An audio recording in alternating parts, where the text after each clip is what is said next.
하나님, 한 해의 감사를 하나님께 올려드리는 우리 모든 성도님들을 축복합니다. 우리 신약의 교회들은 예수님과 사도들의 가르침을 따라서 구약의 각종 규례나 절기들을 율법적으로 지키지 않고 신앙적으로 꼭 필요한 것만 지키고 있습니다. 교회마다 조금씩 다르긴 하지만 대체로 부활절, 추수감사절, 성탄절을 공통적으로 특별히 지키고 있습니다.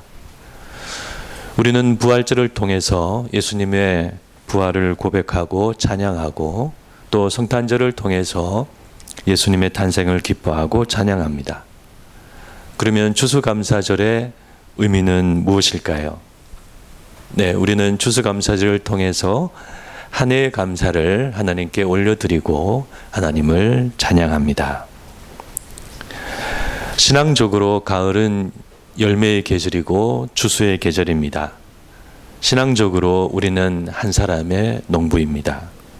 한 해 동안 하늘을 바라보고 농사를 지은 농부는 가을의 하늘을 향해 감사하는 마음이 넘칩니다. 우리도 이 가을에 그와 같은 영적인 농부가 되어야 하겠습니다. 비록 올해의 수확이 클 수도 있고 작을 수도 있지만 그것은 중요하지 않습니다. 중요한 것은 우리가 그것을 하나님께 감사하며 올려드리는 것입니다. 우리가 그렇게 감사로 제사를 드리면 하나님은 그 영광을 받으십니다. 감사로 제사를 드리는 자가 나를 영화롭게 하나니 그의 행위를 옳게 하는 자에게 내가 하나님의 구원을 보이리라. 아멘. 그러므로 우리 신앙의 필수 요소 중 하나가 바로 감사입니다. 하나님을 잘 믿는 사람은 감사를 잘 합니다. 예수님도 이 땅에 계실 때에 자주 감사 기도를 하셨습니다. 사도 바울도 하나님께 감사하는 말씀을 많이 했습니다. 범사에 감사하고 항상 감사하고 기도로 감사하고 믿음으로 감사하고 그리고 권면하기를 너희는 감사의 말을 하고 감사하는 사람이 되라고 했습니다. 시편의 다윗도 마찬가지입니다. 다윗은 전심으로 하나님께 감사하고 춤추며 노래하며 감사하고 하나님을 찬양했습니다. 그래서 감사는 우리가 우리 신앙의 한 부분으로 꼭 배워야 할 내용입니다. 언제까지 배워야 할까요? 언제 우리는 이 감사라는 학교를 졸업할 수 있을까요? 네, 감사가 우리 안에 자연스러워질 때까지 그렇게 배워야 합니다. 그러면 우리는 작은 빵을 놓고 하나님 앞에 감사할 수 있고 사랑하는 이의 죽음 앞에서도 감사할 수 있고 또 요나처럼 고래 뱃속에서도 감사 기도를 올리는 사람이 될 수 있습니다. 그래서 오늘은 우리가 추수감사절을 맞아서 성경이 말씀하는 귀한 한 명의 감사의 사람을 살펴보고자 합니다. 그 사람은 바로 다니엘입니다. 우리가 묵시와 환상의 책인 다니엘서에서 오늘 본문은 비교적 우리가 잘 알고 친숙한 본문입니다. 이때 다니엘은 나이가 상당히 든 다니엘입니다. 우리가 잘 아는 것처럼 다니엘은 처음에 느부갓네살 왕 때에 바벨론 포로로 잡혀갔습니다. 그때 소년이었던 다니엘은 느부갓네살의 꿈을 해석하고 일약 바벨론 온 지방을 다스리는 총리와 박수장이 되었습니다. 느부갓네살 왕 이후에 그의 아들들이 왕으로 세워졌는데 그때 다니엘이 무엇을 했는지는 성경에 나오지 않습니다. 다니엘이 다시 등장한 것은 바벨론의 마지막 왕 벨사살 왕 때입니다. 그때 벨사살은 메데 바사와 전쟁 중에 있었고 바벨론 도시는 포위되어 있었습니다. 그런데 교만한 벨사살은 금성철벽 같은 자신의 바벨론 도시를 믿고 귀족들과 큰 잔치를 벌였습니다. 거기서 벨사살은 큰 실수를 하게 되는데 바로 예루살렘에서 성전에서 가져온 은금 기명으로 술을 마시려고 했습니다. 그러자 그 연회장의 왕궁벽에 사람의 손가락이 나타나 미지의 글자를 쓰게 됩니다. 벨사살 왕을 비롯해 거기 있던 모든 사람들이 다 놀라고 두려워할 때 그 글자를 해석할 수 있는 유일한 사람으로 다니엘이 부름을 받습니다. 벨사살 왕은 그 글자의 해석을 다니엘에게 부탁하면서 나라의 셋째 통치자를 약속했습니다. 그것은 그때 바벨론 왕은 따로 있었고 벨사살은 그의 아들이었기 때문입니다. 다니엘이 그 글자를 읽었습니다. 메네 메네 데겔 우파르신, 한마디로 바벨론의 시대는 이제 끝났다는 의미입니다. 과연 그와 같은 하나님의 말씀대로 그날 밤에 바벨론 도시는 함락되고 벨사살 왕은 죽임을 당하였습니다. 그렇게 바벨론을 정복한 페르시아의 왕은 고레스입니다. 그런데 그는 계속 외부 정복 전쟁을 하면서 내부 제국의 통치를 자신의 숙부이자 장인인 다리오에게 맡겼습니다. 이 다리오가 바로 오늘 본문에 나오는 다리오입니다. 이 다리오는 성경상 이름이고 역사적 문헌에는 다른 이름으로 나오고 있습니다. 다리오는 고레스의 위임을 받아 제국을 통치하는데 유능한 인물이 필요했습니다. 그래서 그때 다니엘이 전국을 다스리는 3명의 총리 가운데 수석 총리가 됩니다. 우리는 다니엘이 얼마나 뛰어난 인물인지 알 수 있습니다. 그러므로 오늘 본문이 말씀하고 있는 다니엘은 나이가 상당히 든 노년의 다니엘입니다. 그래서 사자굴에 들어간 다니엘은 이렇게 나이가 많은 모습이었습니다. 그런데 이때 다니엘이 노년이었다는 사실보다 더 중요한 것은 이때 다니엘은 하나님으로부터 많은 환상과 계시를 받고 있었다는 사실입니다. 하나님은 다니엘에게 앞으로 일어날 일들과 미래의 마지막 때의 일들에 대해 특별한 환상과 계시를 주고 계셨습니다. 그리고 이때 다니엘은 특별히 예레미야서를 통해서 하나님께서 예루살렘을 70년의 기간 이후에 회복하신다고 하는 귀한 소망의 예언을 발견하였습니다. 그래서 다니엘은 그때 하나님의 특별한 계시와 환상, 그리고 이스라엘의 회복에 대한 놀라운 예언, 그리고 자신의 총리로서의 막중한 임무, 이런 이유로 하루에 3번 무릎을 꿇고 하나님께 기도하며 감사하는 시간을 가졌습니다. 이렇게 다니엘은 어릴 적 고국을 떠나서 노년이 되었지만 이방의 제국 한가운데에서 하나님을 만나면서 하나님의 계시와 역사의 도구로 사용되고 있었습니다. 그러므로 다니엘은 30일간 왕을 제외한 어떤 누구에게도 경배하는 자는 사자굴에 들어가게 된다고 하는 특별 금지령에도 불구하고 하나님께 기도하고 예배하고 감사하는 시간을 중단할 수 없었습니다. 그것은 자신의 목숨보다도 더 중요한 일이었기 때문입니다. 그러므로 우리는 오늘 이와 같은 다니엘의 모습 속에서 하나님께 감사하는 진정한 감사가 무엇인지 알게 됩니다. 그래서 첫 번째로 진정한 감사는 어렵고 사나운 환경 가운데서 감사하는 것입니다.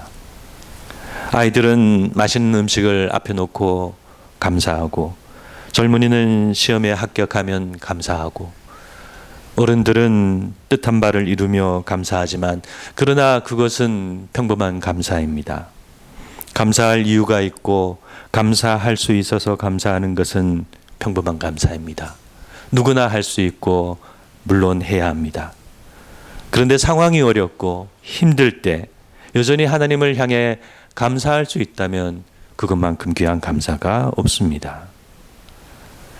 지금 다니엘을 보면 도저히 감사할 수 없는 상황입니다. 멀리 보나 가까이 보나 다니엘은 별로 감사할 것이 없습니다. 나라는 망하고 평생을 이방 나라에서 이방인으로 살고 있는 다니엘입니다. 총리를 여러 번 했지만 그래서 감사가 넘칠 것 아니냐 생각할 수 있지만 그러나 그것은 다니엘이 원하는 바가 아니었습니다. 다니엘은 총리가 되어서 1인 지상 만인 지하의 삶을 살고자 한 사람이 아닙니다.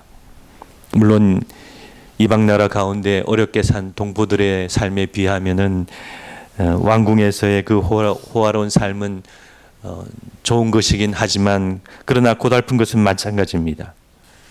하나님이 없는 이방 나라와 그들의 우상과 무도한 왕들과 숱한 정치와 곤모술수 속에서 다니엘의 영적인 삶은 늘 메말랐을 것입니다. 차라리 낮은 곳에서 하나님을 모시면서 하나님께 경배하며 사는 것이 더 낫다고 느꼈을지도 모릅니다. 가까이 보아도 감사할 것이 없습니다. 지금 하나님께 감사하고 엎드리면은 목이 달아날 상황입니다. 메대와 바사에 변개치 못하는 법은 왕이라도 한번 세워지면 왕이라도 어떻게 할 수가 없습니다. 사자굴이 눈앞에 있는 것입니다. 그러니 어떻게 감사할 수 있을까요? 그러나 다니엘은 하나님께 늘 하던 대로 무릎을 꿇고 기도하며 감사를 드렸습니다. 그러므로 우리는 이런 다니엘의 감사를 배워야 하겠습니다. 감사할 수 없는 상황과 환경에도 불구하고 우리는 그 속에서 감사할 수 있는 하나님의 사람이 되어야 합니다. 오래전에 예화로 들었던 이야기가 생각이 납니다. 독일의 한 병원에서 혀에 암이 생긴 한 환자가 마지막 수술을 앞두고 있었습니다. 수술을 하면 이제 그는 더 이상 목소리를 낼 수 없을지도 모릅니다. 의사는 수술을 시작하면서 그 환자에게 마지막으로 하실 말이 있으면 하세요라고 말했습니다. 그러자 그는 이렇게 말했다고 합니다. 하나님 감사합니다. 하나님 감사합니다. 하나님 감사합니다. 성경 주석가로 유명한 매튜 헨리라는 목사님이 있습니다. 그분의 일화도 있습니다. 매튜 헨리 목사님은 하루는 집으로 돌아오다가 골목길에서 강도를 만났습니다. 피투성이가 되도록 맞아 정신을 잃고 쓰러졌는데 가까스로 정신을 차려서 집으로 돌아왔습니다. 놀란 가족들을 두고 그분은 서재로 들어가 이렇게 기도를 드렸다고 합니다. 하나님, 목숨만은 건지고 돌아와 가족을 다시 만나게 하시니 감사합니다. 제가 예수님을 안 믿었다면 그 강도가 될 수도 있었을 텐데 강도가 아니고 목사가 되게 해주셔서 감사합니다. 무엇보다도 어떤 상황에서도 천국을 소유하게 하심을 감사드립니다. 이런 매튜 헨리 목사의 기도는 오늘날 우리도 할 수 있는 기도입니다. 그러므로 여러분, 어려운 상황과 환경 가운데 하나님께 감사한 다니엘의 감사는 불가능한 성경 안에만 있는 감사가 아닙니다. 그것은 하나님을 믿는 모든 우리 믿음의 신자들의 현실 속에서 언제나 가능한 감사입니다. 그래서 우리는 작은 빵을 앞에 두고도 기도할 수 있고, 사랑한 이의 죽음 앞에서도 감사기도 하고, 사방이 에워싸여도 감사할 수 있고, 시련의 바람이 부는 외로운 길에서도 하나님께 감사할 수 있습니다. 그런 감사는 다니엘처럼 모든 것을 내려놓고 하나님께 드리는 온전한 감사입니다. 그리고 그런 감사를 받아주신 하나님은 그 사람의 감사를 언제나 사랑으로 기억하실 것입니다. 두 번째 진정한 감사는 하나님을 보고 바라보고 하나님만 바라보고 드리는 감사입니다. 오늘 본문에서 다니엘이 하나님께 감사 기도를 올린 특별한 이유가 있습니다. 이때 다니엘은 단순히 자신의 삶과 일상을 두고 하나님께 감사한 것이 아닙니다. 다니엘이 하나님께 지금 감사 기도를 드리고 있는 이유는 예레미야를 통해서 말씀하신 예루살렘의 회복에 대한 하나님의 약속 때문입니다. 다니엘은 바벨론이 망하고 메데 바사 제국이 세워졌을 때 그 사실을 예레미야서를 읽다가 깨닫게 되었습니다. 이 내용은 다니엘서 9장에 잘 나와 있습니다. 그래서 그때 다니엘은 회개하고 자기 하나님께 범죄한 자기 민족의 죄를 철저하게 회개하면서 금식하면서 이제 하나님께서 선지자를 통해서 말씀하신 그 예루살렘의 회복을 하나님께 간절히 기도를 했던 것입니다. 주여 들으소서, 주여 용서하소서, 주여 귀를 기울이시고 지체하지 마옵소서. 이렇게 기도한 다니엘은 그 후로 매일 예루살렘을 향해서 창문을 열고 하나님께 기도하며 감사하는 시간을 가졌습니다. 그것은 다니엘에게 있어서 자신의 목숨보다 더 중요한 민족의 일이었기 때문입니다. 그러므로 여러분, 우리가 감사할 수 없는 상황과 환경에도 불구하고 하나님께 감사할 수 있는 이유는 바로 하나님 때문입니다. 비록 나는 실패하고 망하고, 비록 나는 애매한 고난을 받고, 비록 나는 초라하고 아무 것 없어도 내가 하나님께 감사할 수 있는 것은 하나님이 언제나 거기 계시기 때문입니다. 거기 계신 하나님, 이런 말을 프란시스 셰퍼라는 분이 의미 있게 사용했습니다. 하나님은 언제나 거기 계시는 하나님이시다. 하나님은 살아계시고 하나님의 뜻은 성취되고 하나님의 계획은 변함이 없습니다. 지금 내 상황이 어렵고 힘들고 지금 세상이 어지럽고 형편없고 아무리 지식이 발전하고 과학이 발달해도 하나님은 여전히 살아계시고 하나님 언제나 거기 계시기 때문에 모든 것은 하나님 안에서 이루어집니다. 그래서 언제나 하나님의 백성은 마침내 승리하고 마침내 눈물을 거두고 마침내 하나님의 품에 평안히 안기게 되는 것입니다. 그러므로 우리는 그런 하나님과 하나님의 역사를 바라보고 오늘날의 현실 속에서도 늘 감사할 수 있습니다. 여러분, 우리는 하나님을 그냥 믿고 있는 것이 아닙니다. 우리는 하나님과의 언약 속에서 하나님을 믿고 있습니다. 우리는 하나님을 나의 하나님으로 믿기로 작정하고 하나님을 믿고 있고, 하나님은 우리를 자신의 자녀로 삼으시기로 하시고 우리를 자녀 삼으셨습니다. 이렇게 우리는 그냥 하나님을 믿는 것이 아니라 예수님의 피로 맺어진 언약 속에 하나님을 믿고 있습니다. 그래서 우리의 삶에는 보이지 않지만 하나님의 언약이 흐르고 있습니다. 다니엘에게 하나님의 가호가 있었던 것처럼 우리 신자 한 사람 한 사람에게도 하나님의 가호가 있습니다. 그 언약적 관계로 인해서 우리는 이 세상에 홀로 외로운 인생이 아닙니다. 하나님께서 우리의 일거수일투족을 지켜주고 계십니다. 그 언약적 관계는 내가 그것을 깨트리지 않는 한 취소되지 않습니다. 내가 하나님을 스스로 저버리고 명시적으로 하나님을 거부하지 않는 한 내가 넘어지고 쓰러져도 하나님께서 그 언약을 붙들고 계십니다. 그래서 저는 개인적으로 그런 믿음이 있습니다. 하나님이 항상 저를 지켜주신다는 그런 믿음이 있습니다. 내가 혹 억울하고 힘든 일을 당하면 하나님께서 항상 갚아주신다는 믿음이 있습니다. 내가 내일의 양식이 없고 가난하고 힘들 때 하나님께서는 하나님의 방법으로 떡과 고기를 보내주신다는 믿음이 있습니다. 내가 잘못된 길을 가고 잘못된 마음을 먹을 때 하나님께서는 항상 나를 깨우치시고 책망하시고 바로 잡아주신다는 믿음이 있습니다. 이것은 제가 목사이고 사역자라서가 아니라 하나님을 믿고 하나님의 언약적 관계에 있는 한 사람의 신자이기 때문입니다. 그래서 동일한 하나님의 은혜와 역사가 우리 모든 성도님들에게도 있습니다. 언약적 관계에는 언약적 특권이 있고 언약적 복이 있습니다.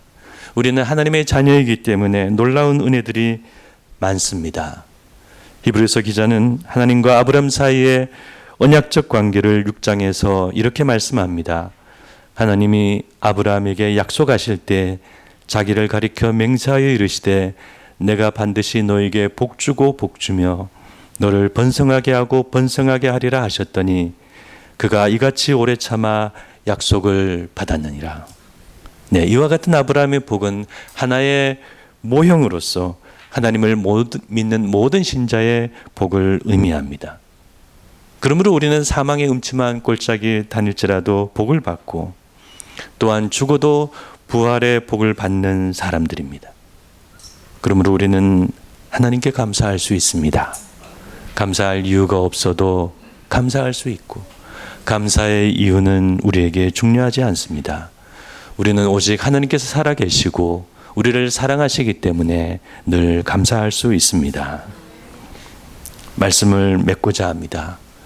우리가 이 가을에 마음을 모으고 이와 같은 다니엘의 감사를 하나님께 올려드리면 좋겠습니다. 우리는 다니엘과 같이 우상과 이방의 세계 한가운데 살아가고 있는 사람들입니다. 우리는 소돔성의 롯과 같이 이방의 거친 세상 한가운데서 날마다 우리 심령이 상하며 살아가고 있습니다. 누가 만들었느냐? 마시기에 피보다 독하다. 우리의 인생은 그럴 때가 많지만 그러나 우리는 하나님께 감사하는 사람이 되어야 하겠습니다.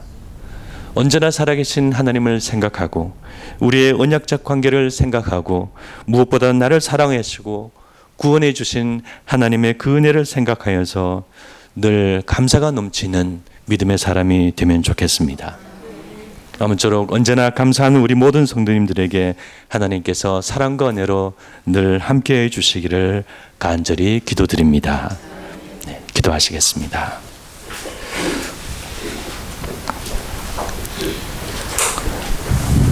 사랑과 은혜가 풍성하신 하나님, 우리를 사랑하시고 눈동자가 지켜주신 하나님, 우리가 오늘 특별히 감사주일을 맞이해서 감사 예배를 드리며 하나님의 그 사랑과 은혜를 다시 한번 생각했습니다. 또한 다니엘서 말씀을 통해서 어렵고 힘든 환경과 상황 속에서 하나님께 감사한 진정한 감사에 대해 생각해 보았습니다. 저희들도 그런 감사의 사람이 되게 하여 주시옵시고 이 어렵고 힘든 세상 속에서 나의 인생 속에서 감사할 것이 하나도 없는 상황이지만 하나님께로 감사로 나아가는 사람 되게 하여 주시옵소서. 그런 하늘의 믿음을 저희들에게 주셔서 하나님께로 늘 나아가는 저희들이 되게 하여 주시옵소서. 지금은 우리 주 예수 그리스도의 크신 은혜와 하나님 아버지의 무한하신 사랑과 성령님의 감화 감동 교통하심이 하나님께 늘 감사의 제사를 드리기를 원하는 여기 있는 모든 분들 머리 위에 지금부터 영원토록 함께 있을지어다. 아멘.